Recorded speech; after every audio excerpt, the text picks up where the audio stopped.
Hello everybody and welcome, it's your boy Logic, and today we have a brand new battle for you today. We have Jake the Snake and the Warriors of Chaos, and Logic, myself, and the Dwarfs. So here we're going to be fighting on Devastation of Ostermark, and here Jake the Snake has quite the elite army for us.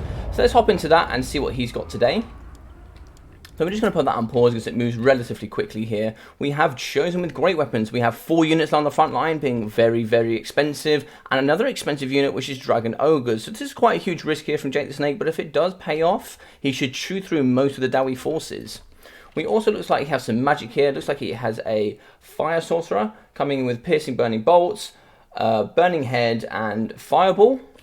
We also have Prince Sigvold, which is going to be coming in with Stand or Die, Heroic Killing Blow, Slippery, and Auric Armor. It's giving plus 8 hit points per second, so it's a lot of regen coming in here for Prince Sigvold. Ever since his update, he's probably been my favourite selection for Lords for Chaos. We also have 2 units of Marauder Horsemen with Throwing Axes, and we have 2 units of Chaos Warhounds in the back here up against the Dwarf army. So after the army of Logic, we have some Longbeards mixed in alongside some Dwarf Warriors, as we can see like so, and another unit in the middle. We have 2 units of Thunderers, we have 2 units of Slayers in the back protecting 2 cannons, and a unit of Miners. So the 2 extra ones left here, we have a unit of Grumbling Guard here in the front, and these are one of my favourite units here. They have the Old Grumblers, which gives plus 9% Vigour to all units around them. They're immune to Psychology, and they have Charge Defense versus Large. So these guys with their AP value as well are good against things like Ogre Shagos with the defense against large, and they have good AP values and they're immune to psychology, so big units aren't going to scare them off easily. And for the Lord today, we do have Grumpy Grindle coming in here with Flash Bomb, Foe Seeker, and Grombrindle has no fear. So this should be a very interesting matchup. We have a little bit more of a typical Dwarf build here up against a very, very elite Chaos force. So let's hop into here and see what happens. Now with the deployment zone here, the deployment zone did expand like so. And this is the middle here of the deployment zone, which is where I imagine Jake the Snake thought that Logic was going to put his forces. But it was a little bit flatter here and you could see more going across this left-hand side. So Logic deploying here was unfortunate here for Jake the Snake as he deployed on the right-hand side, behind, and in front. He was probably hoping to get a pinch on this middle path here and really get into these backline units and get the value he needed. But with the unfortunate deployment, it looks like Logic's going to get some free cannon fire onto his elite chosen. As you can see, I'm already losing 11 models within the first 40 seconds of gameplay. He's also now shooting into the Dragon Ogres as they're under attack by artillery here. Not doing too much damage yet, but it will pay off in the long term if he doesn't deal with these cannons and Thunderers. Jake the Snake's coming in the back, but it would seem that Logic has put some Dwarf Warriors here in position ready to deal with these guys rather than his Longbeards, as they'll be getting much more value here up against the Longbeards. Now, I was a little bit surprised here when I played up against Jake the Snake. I didn't expect an army just quite this elite. I would say they're probably the chosen are probably the second best infantry line in the game. Hang on, so it looks like we have a Burning Head coming through, and up against the Grumbling Guard and a unit of Longbeards. It doesn't seem to have done too much damage up against these guys. I would have expected it to do a little bit more damage to that, but I think something like Shadow Magic would have been better here in this matchup. Bringing something like Pendulum would have done more damage in a compacted army such as the Dwarfs. But it would seem that Prince Sigvold is going straight into the Grumbling Guard, and it looks like he's going to be backed up by Grombrindle.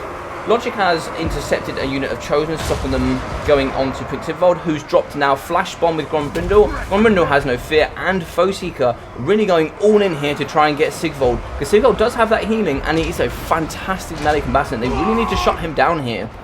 It would seem here on the flanks that Jake the Snake has forgotten about his Chaos Warhounds. He really needs to get in the back and shut down these guns, because they are getting some good value here on the front. As we can see here, Prince Sigvold really is going down here against the units of the Grumbling Guard and Grombrindle, losing a lot of health, now already down to half health, sustaining a lot of damage, and he's not unbreakable, whilst as Grombrindle is, so they really need to be careful here as these massive chunks coming off of him. But as we can see here, he is eventually getting a unit of Chosen coming in with a Burning Head coming down at the same time. So this seems to be doing a lot of damage coming down the line here with the Thunderers. What a fantastic amount of damage they're done with that Burning Head. We also have the Chaos Sorcerer here. I would have really liked to see the Dragon Ogres come around the side and hit these unit of Thunderers, forcing Logic to get his Giant Slayers in. But unfortunately, you've got 2 units here, only up against 1 unit of Longbeards. The value there is not going to be fantastic. and it's enough that Logic can then use his Thunderers to shoot the backline of Marauder Horsemen. It would seem here that he's managed to intercept both the Chaos Warhounds and 2 units of Horsemen. He really needs to utilise this, and he hasn't noticed there's a small path around the back here that he could get into the back. That's why these Giant Slayers are here. But we've seen there's another magic here, so piercing bolts coming through and really destroying this unit of Dwarf Warriors, causing them to rout. So fantastic use of magic there, coming in from Jake the Snake. Although, unfortunately, as you can see, the Dragon Ogre Shagos really coming down with lots and lots of damage, as the Thunderers can just sit here and shoot them and do exactly what they're designed to do. They're really coming in, really getting good value up against these units. They're down to about a quarter health now and only 7 models left. That's really, really scary if you're the Chaos player here. As you can also see, another unit of Chosen losing up to Longbeards and a unit of Dwarf Warriors whilst getting shot by this cannon. And there seems to be another Burning Head coming through here, so let's have a look. Not doing a tremendous amount of value here on the Thunderers. Logic just about near enough missing that, clipping the edge of his forces, but we will have another Burning Head coming through.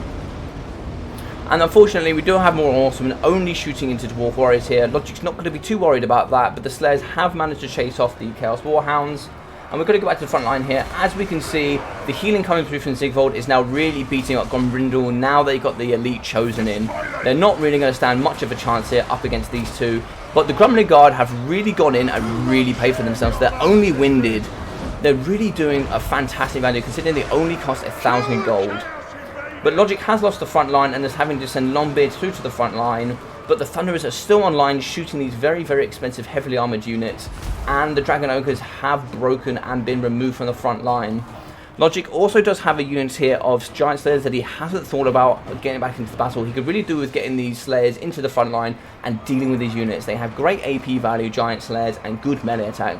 No armour, but they will still do lots and lots of value up against these Chosen and Prince Sigvold. So it looks like the Longbeards have broken, and unfortunately Grumpy Grindel did go down. He went down heroically and really held up these forces in the middle. I really want to see this really fast Chaos Sorcerer getting in onto these Thunderers. He doesn't need to be going up against Giant Slayers. He is large. He will be getting absolutely chomped down by these guys here, and they're unbreakable. Now, it does seem that the Dragon Ogres have come back, and they really need to be getting their value again. They really need to get to the side and really start getting into these units. As you can see, the Marauder Horsemen have come in up against the Thunderers, and they have eventually got in here, and they're really starting to get down onto these Thunderers. The front line on the right-hand side has been lost by Logic, and it looks like the Chosen are going to come in and collapse onto these Giant Slayers. Logic is sending everything to the front line. Giant Slayers, Miners, getting everything in there, really trying to hold this front line up against this elite infantry. He's losing the front line with Longbeards, Dwarf Warriors, all going off to the right. Logic really needs to bring these guys back in to really help defend his Thunderers. So he has managed to get a unit of Thunderers to come back. But however, all of his backline is available now. As you can see, some Chaos Warhounds eventually getting onto the cannons and getting some good value here. But it seems that they're going to break up against the units in the cannons. So it looks like the cannon engineers here are going to win up against the Chaos Warhounds. And Logic is still shooting here up against the Chosen. This unit here has shot for the entirety of the game, only having 1 spell put upon them. And we do have some Dwarf Warriors here going into the back, trying to protect this cannon. As we can see in the middle here, the Giant Slayers holding on, and the Grumbling God have come back, but I think that could be the end of them there. But the Giant Slayers holding in the middle, as they are unbreakable, with good AP value, are really going to come in and really stop. As you can see, breaking the Sorcerer, but I can imagine that Sorcerer will come back. And it looks like Jake the Snake has managed to get the Dragon Ogres back in here, and Logic is starting to pull his forces back in. We do have a unit of Miners pushing off the Marauder Horsemen and the Chaos Warhounds, but the Chaos Warhounds have come back here and have jumped straight back onto the cannon. But Logic has realised with his Thunderers, and these guys should be getting a ginormous volley coming in here, and that should be all they wrote for this unit here. Logic, but it is a good distraction. It has turned these guys around and stopped him from shooting the elite front line that we have here. But the other unit of Thunderers on, and they are ready to do absolutely tremendous amounts of damage here against the Dragon Ogres, as everything's going to dogpile in the middle here. It looks like Sigvold has broken off. He is losing Slippery, and he might have an opportunity against these Thunderers, but the Thunderers have turned, and they are shooting, and I think that could be the end for Sigvold, as he's broken, shattered, and that looks to be the game. Wow, guys, what an absolutely fantastic battle we had here today. That was a fantastic battle that could have been won by either person. Jake the Snake played very well. I'd like to say well done to my opponent. Very well done by him. A very, very surprising army and a nice, refreshing thing to see. Very elite front line here, but unfortunately for him, all 4 units, so 800, 1000, 860 and 1000 value there. Unfortunately, none of them hitting their mark, which is 1450 cost per unit. Unfortunately, they just weren't in the lines. They needed to destroy multiple units of Dwarf Warriors and multiple units of Longbeards to make their value, and unfortunately none of them were able to do that. We also had the Marauder Horsemen with throwing axes coming in with some okay value. They're about 600, 650 each, only coming in with 400 and 300 respectively, only shooting into Dwarf Warriors. You're not going to get your value there, unfortunately. 456 coming in there when they got onto the cannon, but the other unit, unfortunately, only coming in with 191, only going up against miners. And the biggest disappointment, unfortunately, was the Dragon Ogres, only coming in with 160 value. These guys could have been absolutely fantastic if they got around on the flank there and got into the side of those Thunderers. They could have really torn apart this Dowie roster. But from logic here, we managed to see 2,000 value coming in from these Thunderers, nearly gaining 3 times their value cost. Absolutely fantastic amount of work from this unit. 1,700, over double coming in from the other unit of Thunderers. 970 from one cannon paying for itself, and 1,500 damage respectively for the second cannon, gaining a chevron. These gun lines being allowed to be on for the whole time, unfortunately, was the reason that Jake the Snake here really struggled to get the advantage here in this matchup. Grombrindle doing what he needed to do in that front line, getting 1.2k value, with the Grumbling Guard getting 1.2k value, just holding up Sigvold. As you can see here, even with his healing cap, he still managed to stay alive and get good value here, coming in with 2.4k value for Sigvold, just showing just how strong he really is. He's now my new favourite Lord since his update. He's very, very good, very competitive. Guys, if you really enjoyed this battle, as did I, please think about leaving a thumbs up. I'd appreciate it. Maybe think about dropping a comment as well, maybe what you thought about the battle, what you guys think about army compositions for fighting either way, and maybe either way that these guys could improve in the future thinking about these battles. But all positive comments, please, and they're all welcome on this channel. And maybe if you are still enjoying this, think about subscribing. It will alert you every single time I bring out a video here for multiplayer or any other Warhammer related content and my live streams. And for those that are brand new here to the channel, I do have a Discord, so it will be down in the description. You can join there. I'm also going to be hosting my brand new multiplayer tournament starting tomorrow, Friday the 12th of February. It's going to be called Battle Mania. So that starts tomorrow at 5 PM GMT.